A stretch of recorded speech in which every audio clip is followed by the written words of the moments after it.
Welcome to Midlife Matters. I'm Marie, and each week I'm joined by my friends Julie and Mindy to talk about all the topics keeping women in the middle years up at night. Today we're talking about how it feels to become a grandmother. Grandparenting, like so many other things, has changed over the years, and new generations do things in new ways. Join us as we share our thoughts and experiences around this special role.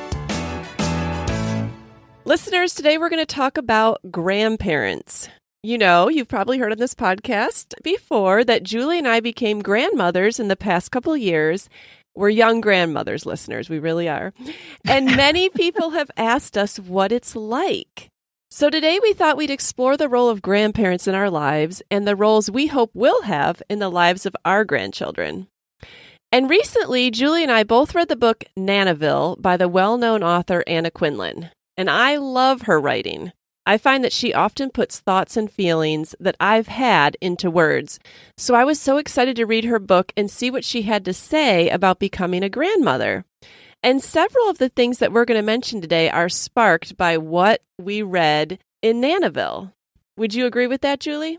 Yeah, she really gave words to my feelings that I didn't even really understand yet. And I think it's because I'm a new grandmother. Mm-hmm. And she was a little further down the road, but not too much. But not much. I mean, I think her oldest grandchild is 3 years old. So we're going to be talking about the first years of being a grandmother. We're not talking about, we don't have the experience of, like, say, my mom, whose oldest grandchild is, 25 and she has 10 grandchildren. We're not there. So if you hear us say something, you might think, oh, you guys are babies. You're going to change your tune.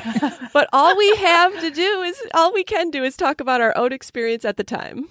Yeah, we're very green. Yes, very green. But let's start off the episode by talking about the ways grandparenting in general looks different today versus when our grandparents became grandparents. So I feel like we should probably go maybe oldest to youngest on this because, Julie, your grandparents would have been the oldest grandparents of our group, and it's changed the closer we get to today's time. So tell me about your grandparents. What stage of life they were in, what it was like when they became a grandparent. Well, I am the youngest grandchild on both sides, and by a lot of years. So that made my grandparents seem even older. Okay. How old were they? Let's see. My grandmother on my mom's side was almost 70 when I was born. Oh, wow. Yeah. Now, she had married grandchildren, though, And then my other grandmother was about 60. Okay. When she became my grandmother. So my grandparents definitely looked like grandparents. They looked old. They seemed old. Whereas today you might look at somebody in a store and wonder if that's the mother or the grandmother, But that was not the case with my grandparents. They looked older. In fact, I only knew my grandmother on my mother's side, and my grandfather had already passed away before I was born. And then, my other grandfather died when I was 6. So, and then I had that grandmother until my kids were born. So, okay. Yeah. So definitely more traditional. Yes. Feel for how grandparents are. Okay. That will go next in order. So I'm right in the middle between Mindy and Julie. So both of my grandmothers were 46 when I was born. And I was the first grandchild on my mom's side, and I was the second grandchild on my dad's side. My dad's mom was more the traditional grandmother that, you think of. We went to her house on holidays and special occasions, and she always had treats for us. My grandmother on my mom's side, she still worked full time. My mom said that she used to get out of work on Friday and want to come over and take me for the weekend. She just could not wait to spend time with me.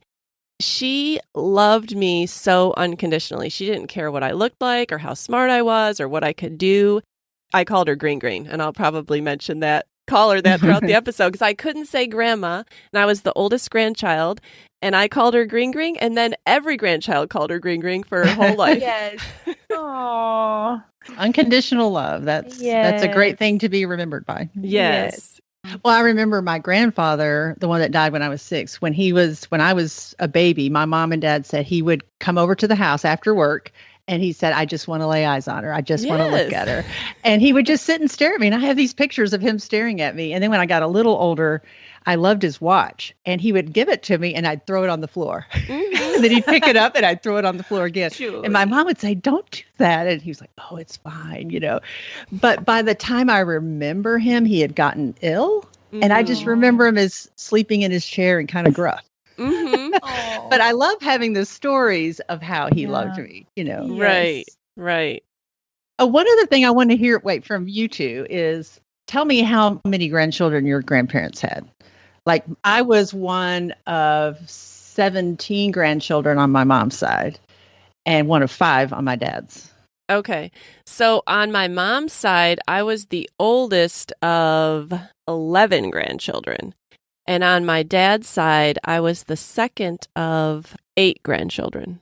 Well, I guess on my mom's side, there were a couple of remarriages in there that happened. So I grew up as one of 7 grandchildren on my mom's side, but then it became 10 because we have a fun set of triplets.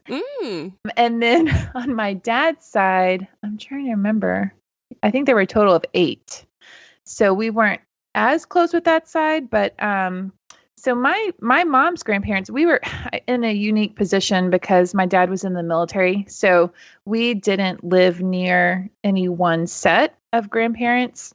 My mom's grandparents are kind of where we ended up going most of the time when we would have breaks or we would travel 18 hours to go to somebody's house for some holiday. But there was no grandparents that were actively involved in our lives. And so we were just a very tight-knit family of 4 because we were in the military and on a military base somewhere. I do remember my grandmother had quite a few grandchildren and I was in the middle. She did hair. She is a cosmetologist. Oh, I remember these stories that we've talked about her frying your head, Mindy.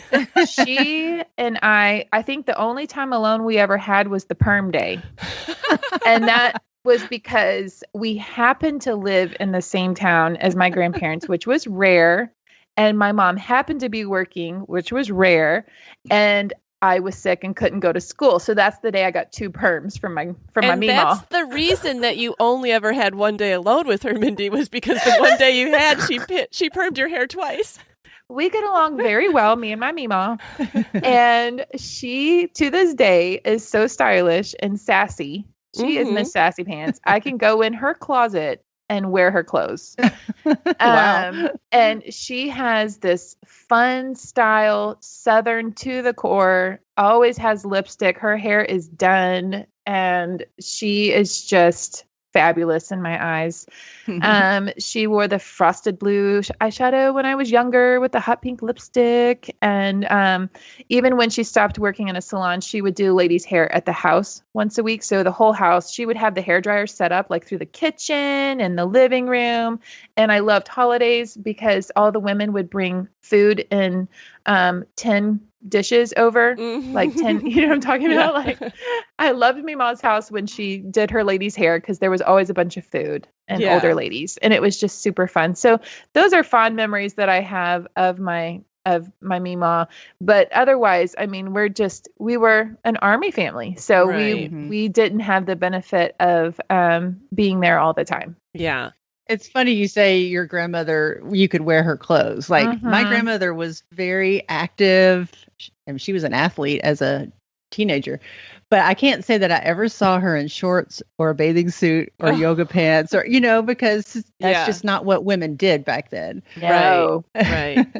I know you mentioned some fond memories that you have, Mindy, but let's all of us share a few fond memories because I love hearing like what sticks out in people's mind about their grandparents because it's probably what's going to stick out in your own grandchild's mind about you. So, Julie, what are some fond memories that you have of your grandparents? Well, I was thinking of how different they are probably than what kids remember about their grandparents today because they were just really simple things. And I'm just really going to talk about one grandmother because she's the one I had the closest relationship with, throughout, even into my adult life. When I was little, I would beg to spend the night at her house because she lived out on a farm in the country. And if I got to stay over there, she would sleep in the bed with me. And we would play games. Like we would play this game called Riddle Me, Ree. I see something you don't see, and it's green. And we were playing in the dark, in this dark bedroom. So I think my grandmother just had the room. We all had it memorized, And she loved to play cards. So we would stay up past midnight playing cards. And that's what I loved about her, is that she stayed up late. She was a night owl. And we would sit out on her back porch. And I just remember sounds, crickets, June bugs, frogs, and owls. She loved owls. And there was an owl that she would kind of talk to out in the woods. And I just absolutely loved spending the night with her.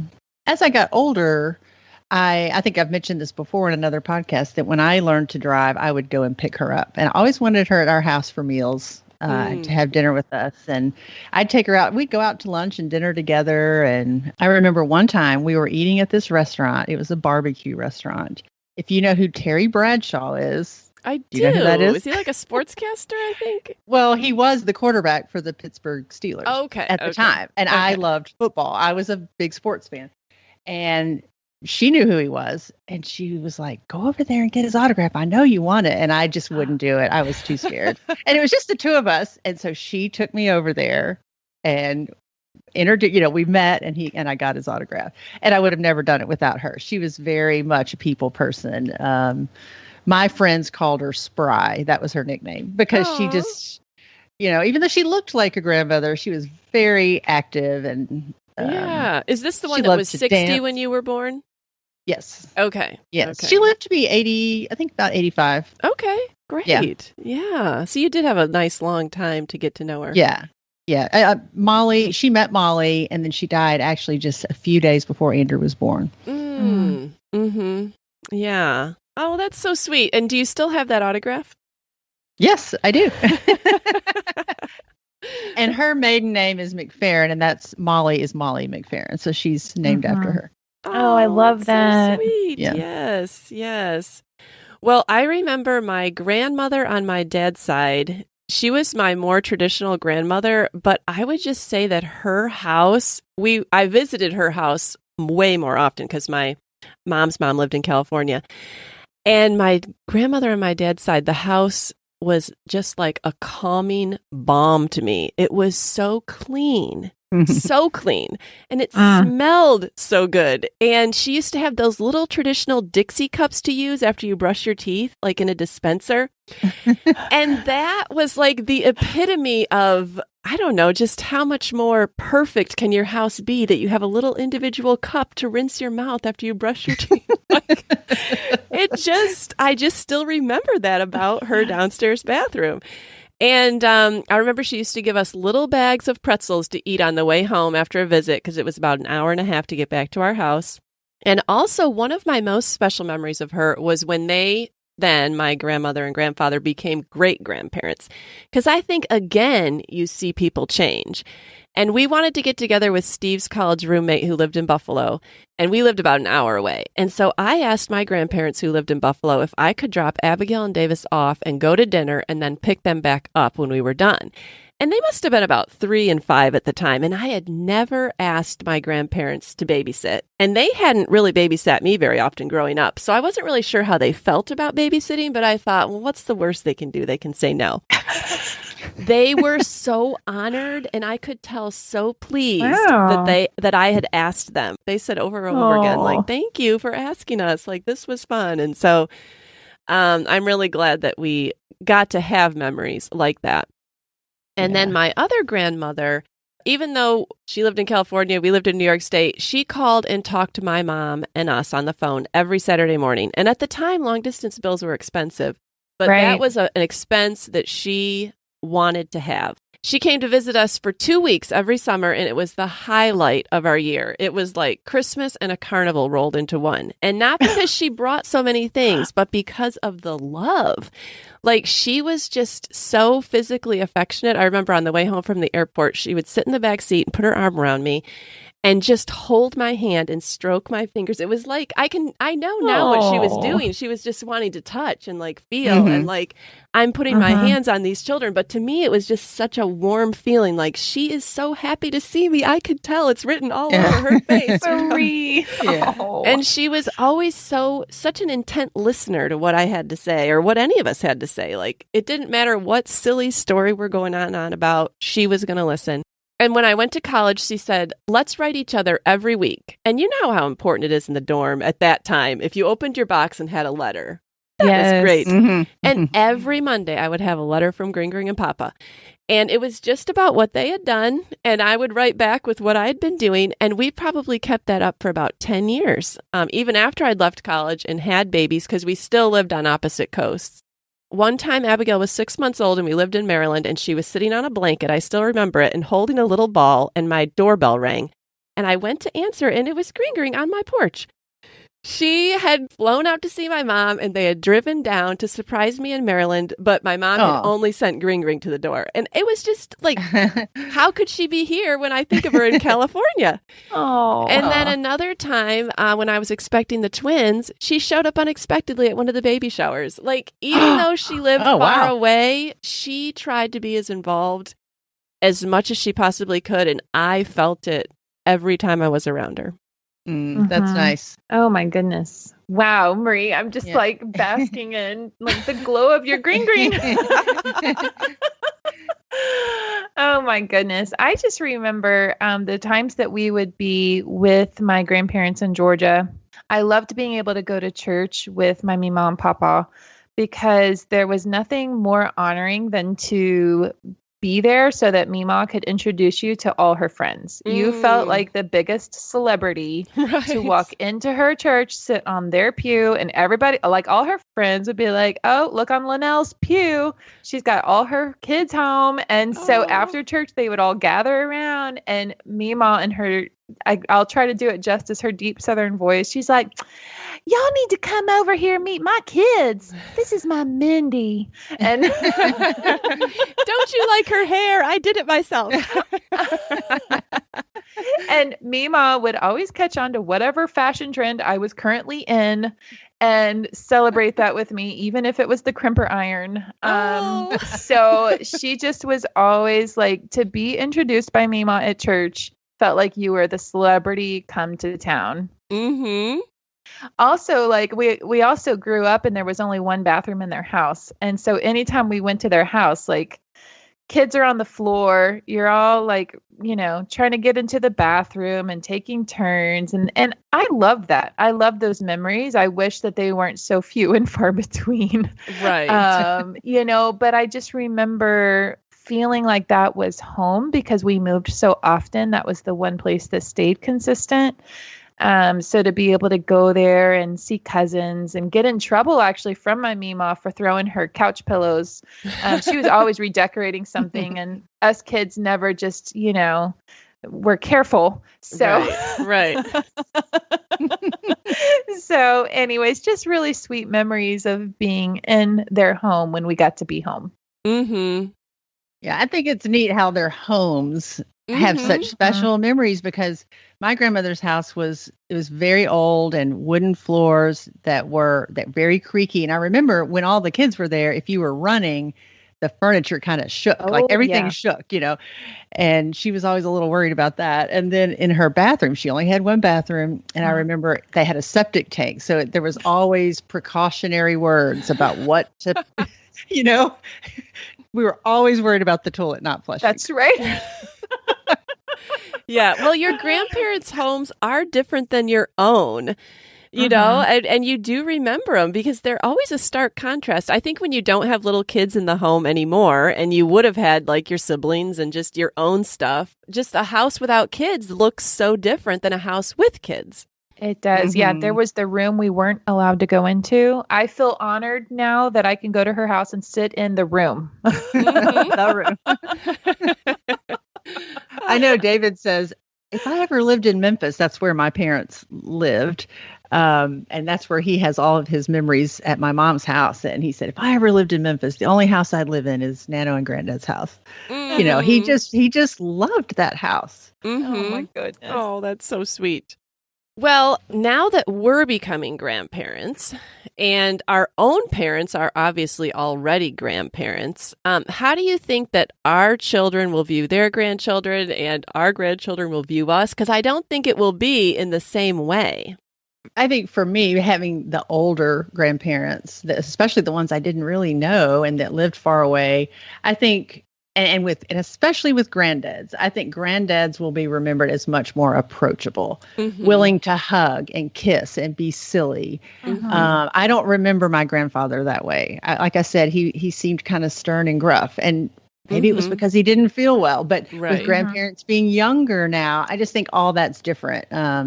You know, the things you do with your grandkids, probably not just sitting on a porch on Sunday afternoon, you know, that you might hike with your grandparents and travel and ski and do things like that, you know. So I think that is a big difference. And I also don't think that grandparents back then thought about their role, like, what kind of grandparent do I want to be? It was more just something that happened to them, the next stage of life. But we're putting some thought into what kind of grandparent do I want to be? What is my role going to look like? Yeah. Okay, well, let's get to the big question, Julie, that Mindy has asked us several times, and so have other people. Mindy has said, let's do an episode on how it feels to be a grandmother. And after Julie and I talked about this, we both realized we both felt the same way. Like, we don't know how to answer that. Like, we don't know how to put words to that. But reading the Nanaville book really made me have words for how it feels. So, Mindy, ask us your question now and we'll have answers. Okay, so tell me, like, I am dreaming of this day, one day in the future. What does it feel like, first of all, when you find out your kid says, we're pregnant, we're going to have your first grandchild? It feels amazingly excited. I mean, it feels amazingly exciting. And at the same time, you think, how did my life pass so quickly? Like, I remember announcing that I was going to have you.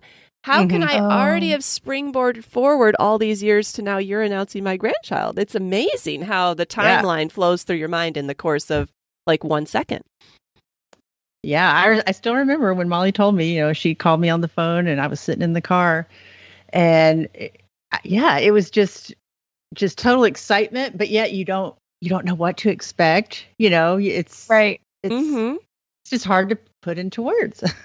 Like, during their seasons, though, of being pregnant, did you find yourself worried at all about what kind of grandma you would be, or thinking or planning, or like, how did you see your role? Was that something you were intentional about trying to set? I think when you hear that your child is going to have a child, it's a new role for you that you're immediately thrust into, and you don't know how it feels or how to act. I don't remember thinking a lot about what kind of grandmother I'll be.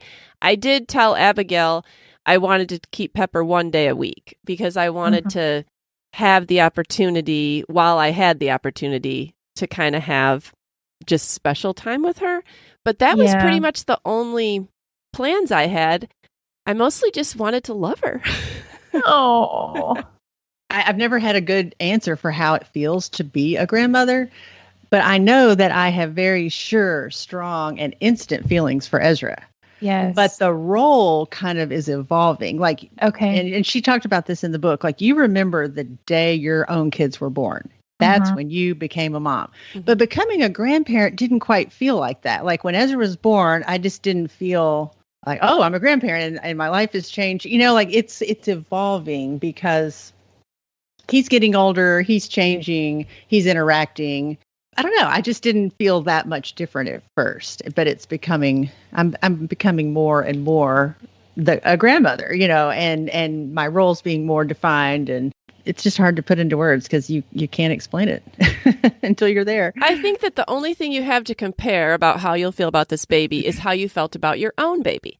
So I thought she would be Abigail 2.0. I'll feel the same way I felt about Abigail, and she'll be just like Abigail. It'll be like Abigail reincarnate. Right. But I remember holding Pepper in the middle of the night when she first came home from the hospital, and Nick and Abigail were sleeping, and it was like 2 a.m, and she's wide awake. Her eyes are just huge. It's probably the first time I'd seen her eyes all day because that was the first day I met her. And you know how the newborns, they wake up in the middle of the night and she's just looking at me. And I remember thinking, who are you? I don't know you yet. And I didn't feel that way about my own kids because I had carried them. I had thought about them. Every bite you put in your mouth, you think about them because it affects them. Everything you do, you feel them move. Like you feel like you already know them and they're an extension of you. But Pepper is not an extension of me. I have pieces of me and, you know, all our relatives in her, but I don't know who she is yet. When I look into her eyes, I have yet to know her. And so it's different. It's a different feeling. It's hard to put it into words. Well, and I think she says that in the book, that there's a certain mystery about your grandchildren that weren't there about your own children. You know, you knew every breath, every bowel movement, every twitch, every turnover, and their parents know that about Ezra, but I don't. And it'll always be that way. You know, like I'm always wondering, I wonder what Ezra's doing, but parents never wonder that. They know, you know, so that's a big difference. And I also thought, you know, kind of like what you said, Marie, you thought she'd be Abigail 2.0. I also thought, you know, because he is my grandchild. There's a part of me in him, but he's not mine. And you kind of just thought you'd sweep in there, grab him up. But I found that I asked permission, like, can I pick him up? Or, can I get him out of his crib now? Can I push the stroller? And the answer is always yes. But there is that, I don't know, there is that difference where you want to ask to be involved. Yeah, you don't just have ownership of that baby like you had of your own baby. No, you don't just sweep in there and grab him up and do what you want. So what do you do when you don't agree with the parents? Like, you keep your mouth shut. Yeah.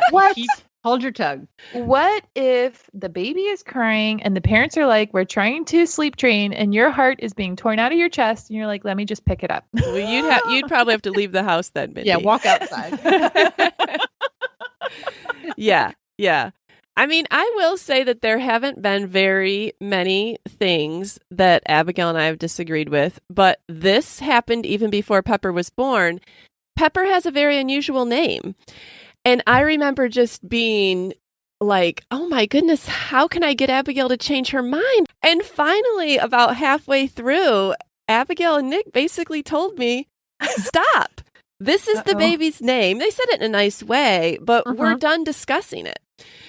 And from that moment on, it was kind of like, it was like one of my first things of like, this is our decision. And you can either embrace it or not, but either way, we're making that decision. And so once I knew that, okay, this is my boundary, I was fine with it after that. But when I still thought that I had some reason to say or ability to say something, then I felt like I guess had the right. But as soon as they told me no, then I'm fine with her name. Like I never even think about it anymore. And I think that probably is one of the first arguments that a lot of people have. I've talked to other people who were like, I don't know about that name, but names change generation to generation, and you will grow to love whatever name they pick because you love that baby. Right. Oh my goodness. This sounds like the corralling the grandmas episode. Like you need to stay within your boundaries. Yes. Well, and that is very freeing. It's also very freeing to stay within boundaries because, okay, so here's an example of being able to just stay within a boundary. When Pepper comes to my house, she wasn't liking to take a nap. And she really needs to take a nap at 1 year old. And she would be up there crying. And I felt terrible. If it was my own kid, I would have been like, okay, you need to learn to take a nap. This is going to be a daily thing. We're not going to worry about it. You'll learn to sleep. But with your grandchild, you're like, oh, she's going to start dreading coming to my house. She's going to associate my house with this porta-crib in this room and crying. And so I called Abigail while she was up there crying one day. And I said, should I get her up? What should I do? And Abigail said, well, you could try giving her a bottle and just let her go to sleep with it. Now, you guys, I would have never done that with my own child because you read about like you don't want to start a habit that you're going to have to continue. And it never even occurred to me to do that. But once Abigail said it, it was so freeing. I was like, yes, I'm the grandmother. I can give a bottle and I don't care if it causes a bad habit because Abigail will deal with it. And more importantly, it's not going to cause a bad habit because I'm 1 time a week. But it was so freeing to just be like, I don't need to worry about whether I'm creating a bad habit. This is 1 time a week. I want her to be happy. Her mother said, make her happy. Yay. Yeah. Oh my goodness. Tell me some more ways that being a grandmother is different than being a parent, because it sounds like such a wonderful role, but I love hearing even that you have to learn how to get there as a grandma. You do. So I would love to know, how is it different? Because everything I hear, you think it should be all roses and sunshine. Is it? Well, one of the things that I loved that Anna Quindlen said, like I said, she really could put my thoughts into words, is that you love them without self-interest. And I really wish you could go back and love your own children this way, because you'd be so much better parents. And I think that's why we make better grandparents than we do parents. Not that we were bad parents, but we get better because your grandchildren aren't a reflection on you at all. You're just able to love them better for who they really are. Like she said, I don't really worry if my grandchild doesn't read at age 4, or if he doesn't, become this great athlete or whatever. Like you kind of have these hopes and aspirations on your own kids that you just don't. It's not that you don't care about. You wouldn't want anything to be wrong with your grandchildren, but those things just don't matter. Like you remember sitting at the piano recital for your own kid, holding your breath as every note was played, because you've heard it practiced over and over and over again, and you hope they get it right. And I think if you were at your grandchild's recital, you might just laugh it off if he messed up, or what I mean? It's just a totally different perspective. You would just think it's adorable and cute.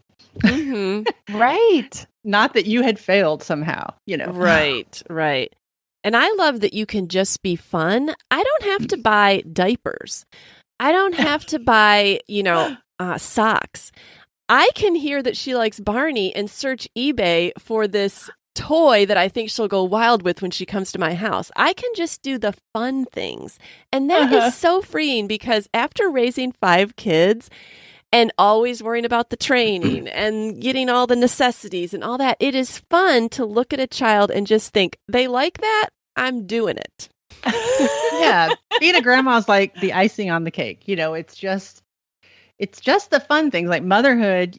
You can't say no to all the things you have to do. And grandmothering is more of a choice. You get to offer to help. You get to offer to do these things, but it's not a have to, Hopefully it's not a have to.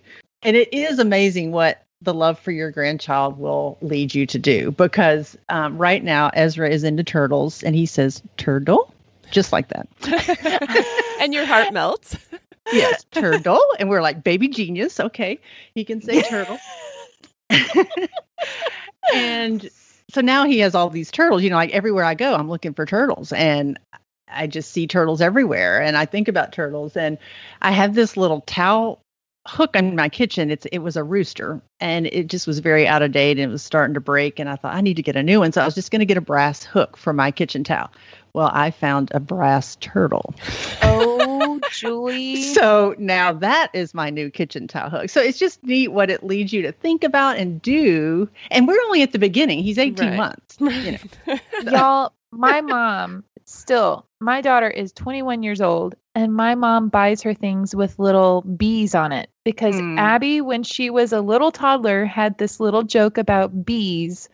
And my mom thought it was so adorable. Abby's name is Abby. And she would say, a bee stung me on the nose. Ha ha ha ha.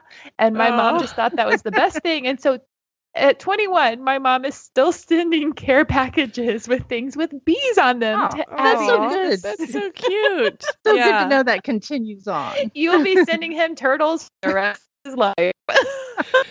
Well, and I think another way it differs is that the connection, or maybe the evidence of the connection, is slower than with the parent.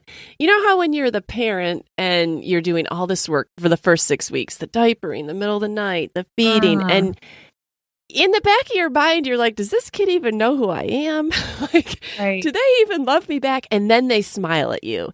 And you melt, they know you. And it's like from that moment on, there's no doubt in your mind that they know you and they are yours. Up until Easter, which was just a few days ago, I really hadn't had that moment. I mean, yes, Pepper smiled at me, but she smiles at everybody. And yes, she let me pick her up, but she lets everybody pick her up.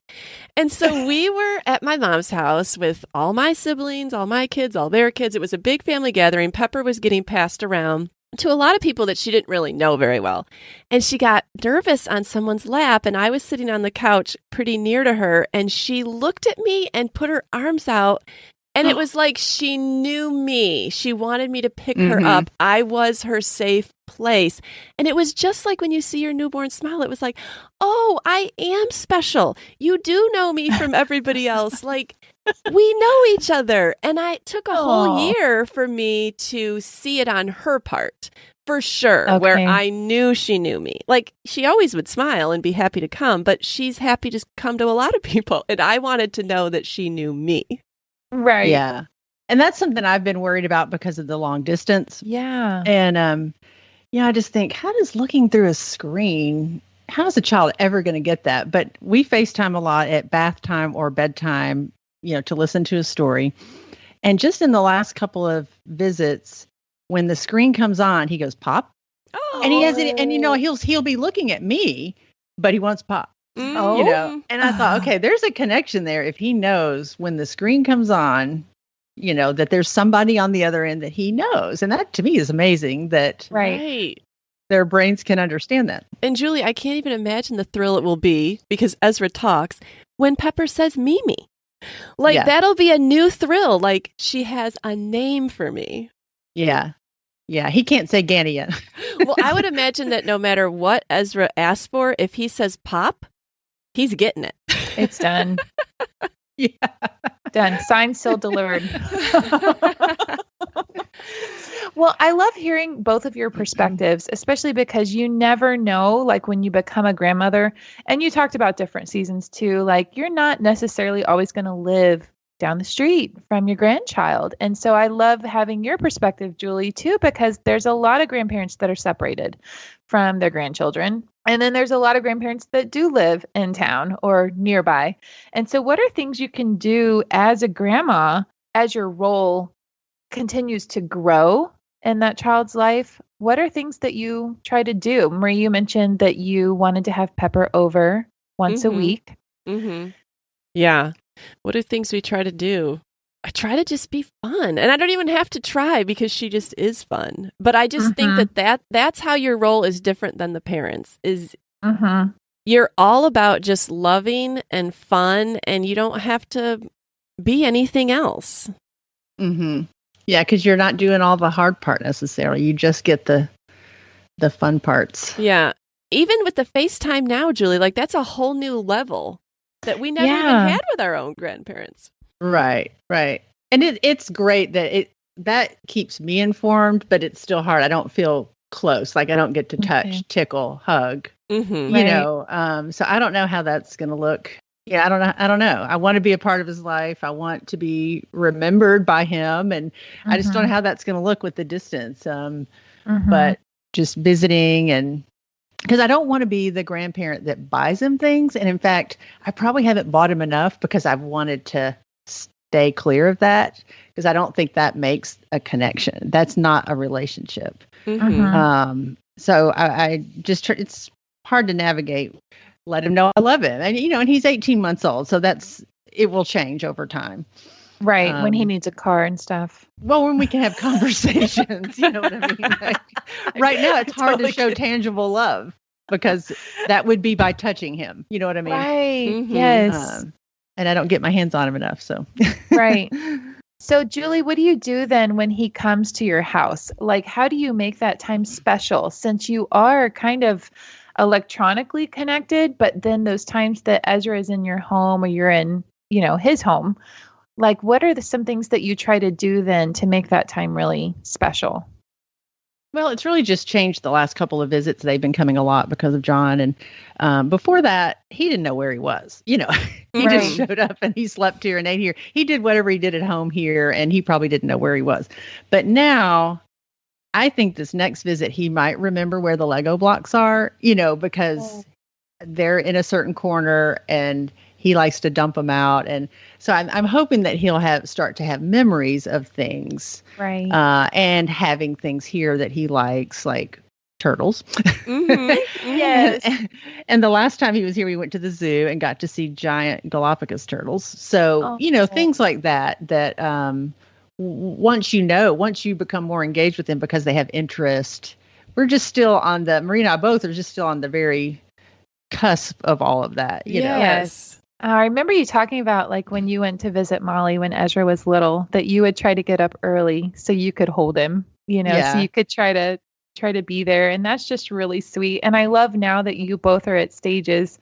When we read Gretchen Rubin's book, one of her things that she talked about was entering into the interests of others. And I can already see that whenever your grandchild has any sort of interest, boy, it is done. I've heard about Barney and turtles already. And well, there's nothing more amazing than seeing them smile. Like, you just cannot help but smile back. Right. Oh, my goodness. Well, are there any traps that you feel like you should try to avoid? I think competing with the parents.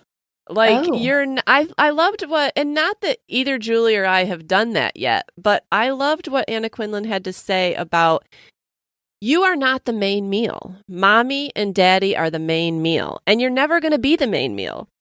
Think of yourself as a dessert, and everyone loves dessert, but they don't have to have dessert. Keep your role, keep your spot, and do that to the best of your ability, but don't try to take someone else's role. I think if you just understand your role, you're going to enjoy it because it is so fun. Yeah. For me, it's about, I think trust is important. The old adage of like, oh, spoil them and then send them home. That does not interest me at all, because that's a good way to never see your grandchildren again. Like, I want there to be trust. If Molly says, please put him to bed at this time, or don't give him this food, I'm not going to give him that food, or, I'm going to try to follow her wishes. And I know my parents did that for me, and yet they were still fun. Like, I still think you can be the fun one and have more fun and be more relaxed. But I don't want to be doing things like, don't tell mom this and don't tell mom that, Right. I just don't think that's going to be a healthy relationship. And I love Anna Quindlen. She said, I'm more concerned about fitting into my grandson's routine than busting him out of it. Because I don't necessarily really know what's best for him. I had some success with things. Some things worked, some things didn't. But it's up for his parents to decide when he goes to bed, when he naps. Whether he has that bottle at nap time. Like, once she told you it was okay, but you probably wouldn't have just done that and said, oh, I hope she doesn't. I never even thought of doing it. Because it wasn't, because I didn't have permission. I think as the grandparent, our instinct is just, what did they tell me I could do? And then we do it. It's their child. Right. Right. Yeah. Some other words of wisdom that I try to keep in mind, and some of this was presented in the book, Nanaville, but if your kids do things differently than you do, don't take it as a rebuke of your parenting. And there really hasn't been anything, but like I said, we're just at the beginning. So I don't know, because maybe there really is a better way. Like, I don't know. I think each generation probably becomes a better parent. So just kind of accept that and sit back and watch that, because there really might be a better way to do things. And then we've already said this before, but love the grandchild, hold the tongue. Anna Quindlen said, as veterans of motherhood, we've all raised kids. We seem to become so certain of things once we're a generation removed. As a parent, you were always wondering, is he hungry? Is he tired? Is he sick? But as grandmothers, we might say, that boy's tired, or that boy needs a nap, or he needs Motrin, or he needs a talking to, and then she said we talk like our words are on a stone tablet, and that could be a little, I don't know, maybe a little offensive or threatening to a parent. So just to kind of soften our language and maybe make suggestions, not commands, or, hey, what can I do to help? Let them figure it out. And that is going to be hard. Already, even when you're one, you do get disciplined a little bit. And the other day, Pepper got disciplined, and my immediate reaction was like, oh, it's fine. Don't worry. Oh, sweetie, you're fine. And I shouldn't do that. Like, I had to take a step back in my mind and be like, you know what? If Abigail doesn't want her to do that and she's correcting her. But, what you said, Julie, like, we need to be supportive of the parents. And Mindy, like you said, if we can't handle the discipline or the crying, leave the room. Yes, that will be a hard stage because we're not there yet. That is going to be something to watch out for, because I don't know. I don't feel like I have that. I'm not that opinionated, but I do have opinions, and I just need to be careful how I express those opinions. Right. I can see the role with your own child is changing. And so like, how can you, because I remember as a young parent, like you're trying to become your new mom. And if your mom is there and you're trying to figure out how to do everything and do the right thing, and you're uncertain, about, and so how can you as the grandma then help encourage your child to be a better parent? Like you're trying to you're on the sidelines. Mm-hmm. And I just like, how can you take that role, and not just with the baby, but also with your own child that is trying to make new, their role has changed dramatically. I actually thought that would be a bigger problem than it is. It only took me about 24 to 48 hours of being in Abigail's house after Pepper was born for me to realize Abigail knows her. I don't. Mm-hmm. Abigail's the mom. I'm not.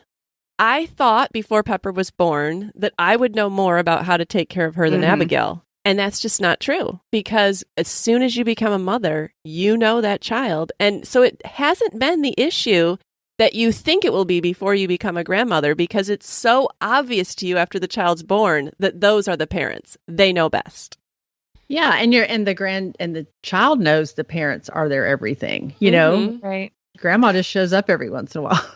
Well, how do you encourage like Abigail, and how do you encourage Molly? Since their role has changed so much, how can you be there for them? Or are there some things you do to help your daughters? I'll say that one of the best parts of being a grandmother, and I probably haven't said this enough, so I know Molly will listen, so I'm saying this and I want to say it more, is one of the best parts about being a grandmother is seeing what a great mom she is. Like, she knows what she's doing. She's really good at it. And that is just a thrill to see her being a good mom, and Colin being a good dad.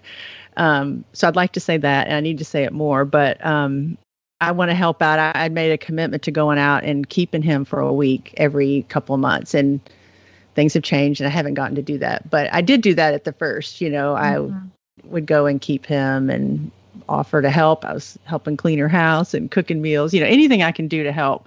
So I hope I get back to doing that for her again. Yeah, I would just say being vocal, and I don't know if I've been vocal enough. I know we have talked about this, but I think Abigail and Nick are doing awesome jobs. Like, I am so thrilled. Like, I don't ever go home and think, oh, will Pepper still be alive in the morning? Like, I have confidence in their ability to be parents. And, I think before you become a grandmother and these people aren't parents, you think, are they going to be able to do this? But it's amazing when you are the parent, you rise up to the job and they do it awesomely, like wonderfully. Yeah. Okay. So just one quick scenario is, and I've heard people talk about this, like when you're the young mom and you have the baby and you take them home to see your parents and all eyes go to the baby and you're like, oh, I have been forgotten. Abigail and I have talked about this. I think it's natural that all eyes go to the baby. And I think the new mom will feel that. But I also want to say that your love for your own child is not diminished in any way. Yeah. The love for your own child is the same or more. Like, it can't be compared to the love for the grandchild. They're two different things. And so I still want to spend time with Abigail. I still want to know her. I love to talk to her. I want to know what she's thinking. Like, all the things that I always thought about her are just as true today. Only now there's one more person I want to know those things about. Oh. Yeah, you're not dividing your love at all. Yeah. And in fact, I feel some guilt sometimes wanting to just see Molly. And I think, oh, what a terrible grandmother. Like, why would I not want Ezra? But I do. I'm jealous for that time to just be with her. Mm-hmm. Right. Well, thank you guys. I'm sure there's going to be so many more questions, and I want to do a follow-up interview about this in 6 months when your little grandbabies have gotten older and into new things, and your role has continued to expand. So this has been very enjoyable just to talk about. I really look forward to the day. Well, thank you, Mindy. And thanks for asking that question, because like I said, and I'm just so glad we found this book, Julie, because it gives words to what we were feeling. It was so helpful. It was helpful to even just talk about it with Julie because you always think, am I the only one feeling or thinking these things? And when you find out that someone else feels or thinks those same things, you feel so normal. Yeah, like one of the things that was so helpful to me was I felt like I didn't know Ezra, and it was because of distance. And it's really because I'm the grandmother, not the mother, And so that was helpful to hear that. Yeah. So listeners, I hope that you've enjoyed this discussion about grandmothers today. I think that if you have a grandmother in your life or if you become a grandmother, they're very unique roles. And I know we've said grandmothers so many times. Grandfathers are also pivotal. It's just as women, we are only thinking in terms of grandmothers. I think it would be fun this week, you guys, to post some pictures of our grandparents. And maybe, of course, some pictures of our grandchildren. But, just, I don't know, whatever. But I know I would love to see what your grandparents looked like and, maybe what you looked like as a grandchild or whatever. Like, I just think that those things are really special. So come and follow us on Instagram at Midlife Matters Podcast if you want to see those. If you want to share any of your own thoughts about becoming a grandmother or thoughts about your grandmother, email us at midlifematterspodcast@gmail.com. This episode was a little long today, so we will not get to I'm a fan, but I think we can all say that we are a fan of grandmothers and grandfathers. Yes. We are all a fan of grandparents. Absolutely. And if you're a grandmother or about to be, read the book Nanaville. Yes, for sure. That's an awesome book, and I will post that in our Instagram this week. All right, ladies, thanks for coming to talk with me today. All right, it was fun. So fun. All right, we'll talk to you next week. All right. Bye, girls. We're so happy you joined us today. You can find the show notes for this episode at midlifematterspodcast.com. Also, please tell a friend about the show and help them hit the free subscribe button on their favorite podcast app. Be sure to follow us on Instagram at Midlife Matters Podcast. That's where we post pictures and stories about all the things we talk about in each episode. Thanks for listening, and we'll see you next week.